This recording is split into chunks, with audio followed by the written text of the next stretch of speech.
Alexei. "Only look, what roots!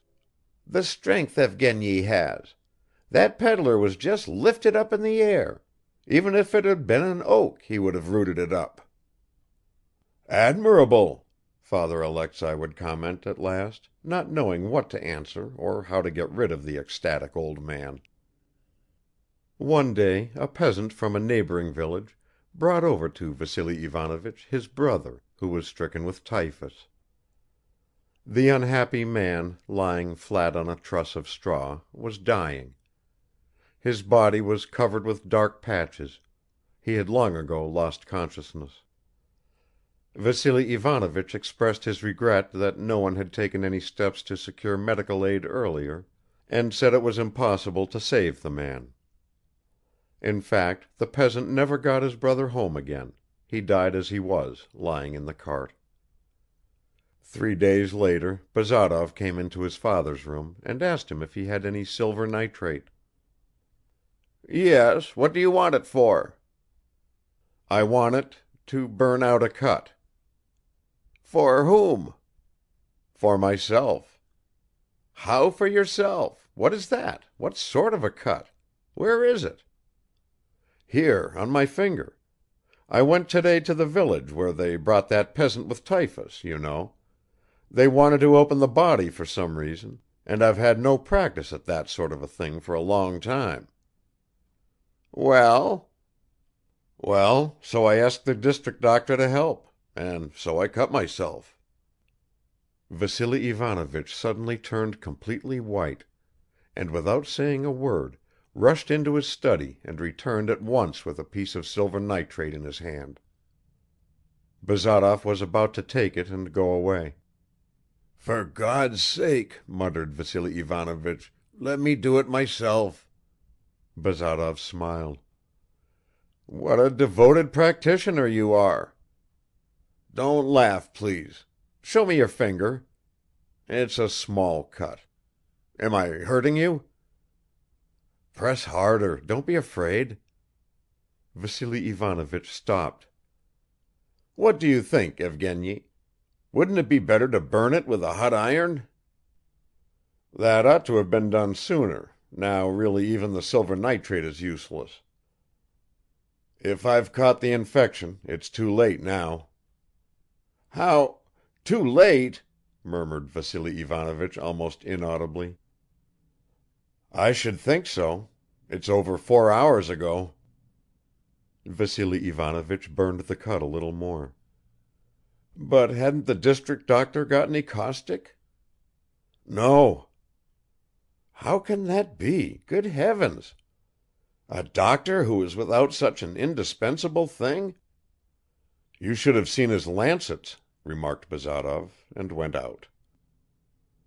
Till late that evening and all the following day, Vassily Ivanovich kept seizing on every possible pretext to go into his son's room, and though far from mentioning the cut, he even tried to talk about the most irrelevant subjects, he looked so persistently into his son's face, and watched him with so much anxiety, that Bazarov lost patience and threatened to leave the house.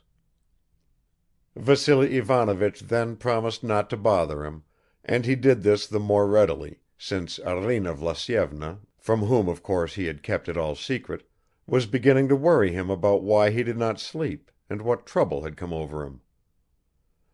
For 2 whole days he held firm, though he did not at all like the looks of his son, whom he kept watching on the sly.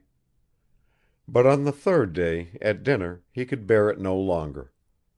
Bazarov was sitting with downcast eyes and had not touched a single dish. "Why don't you eat, Evgeny?" he inquired, putting on a perfectly carefree expression. "The food, I think, is very well prepared." "I don't want anything, so I don't eat."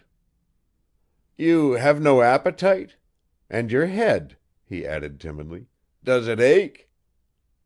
"Yes, of course it aches." Arina Vlasyevna sat bolt upright and became very alert. "Please don't be angry, Evgeny," went on Vassily Ivanovich, "but won't you let me feel your pulse?" Bazarov got up. I can tell you without feeling my pulse, I'm feverish." "And have you been shivering?" "Yes, I've been shivering. I'll go and lie down. And you can send me in some lime flower tea. I must have caught cold." "Of course, I heard you coughing last night," murmured Arina Vlasyevna. "I've caught cold," repeated Bazarov, and left the room. Arina Vlasyevna busied herself with the preparation of the lime flower tea, while Vassily Ivanovich went into the next room and desperately clutched at his hair in silence. Bazarov did not get up again that day and passed the whole night in heavy half-conscious slumber. At 1 o'clock in the morning, opening his eyes with an effort, he saw by the light of a lamp his father's pale face bending over him, and told him to go away. The old man obeyed, but immediately returned on tiptoe, and half hidden behind the cupboard door he gazed persistently at his son. Arina Vlasyevna did not go to bed either, and leaving the study door a little open, she kept coming up to it to listen how Enyusha was breathing, and to look at Vassily Ivanovich. She could see only his motionless bent back, but even that gave her some kind of consolation. In the morning Bazarov tried to get up. He was seized with giddiness and his nose began to bleed. He lay down again. Vassily Ivanovich waited on him in silence.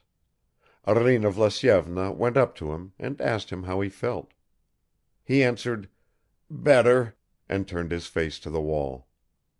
Vassily Ivanovich made a gesture to his wife with both hands.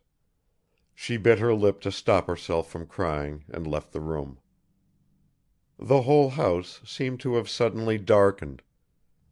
Every person had a drawn face, and a strange stillness reigned. The servants carried off from the courtyard into the village a loudly crowing cock, who for a long time was unable to grasp what they were doing with him. Bazarov continued to lie with his face to the wall. Vassily Ivanovich tried to ask him various questions, but they wearied Bazarov, and the old man sank back in his chair, only occasionally cracking the joints of his fingers.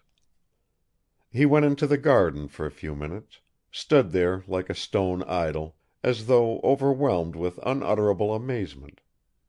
A bewildered expression never left his face; then went back again to his son, trying to avoid his wife's questions. At last she caught him by the arm and convulsively, almost threateningly, asked, "What is wrong with him?"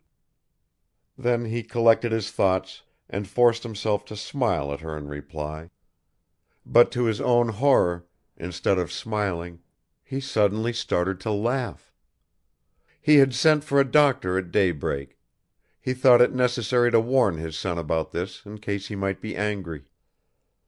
Bazarov abruptly turned round on the sofa, looked fixedly with dim eyes at his father, and asked for something to drink.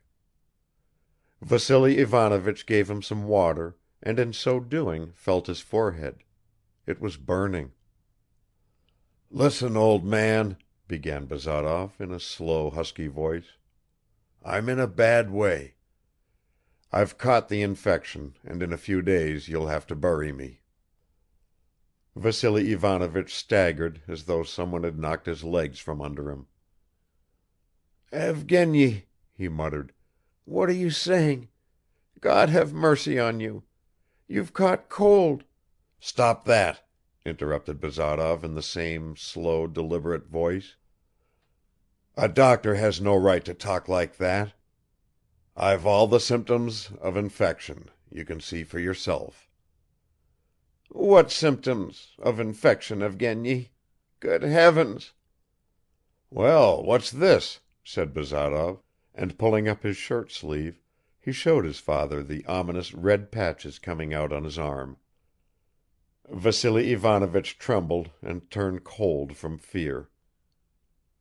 "Supposing," he said at last, "supposing, even supposing, there is something like an infection."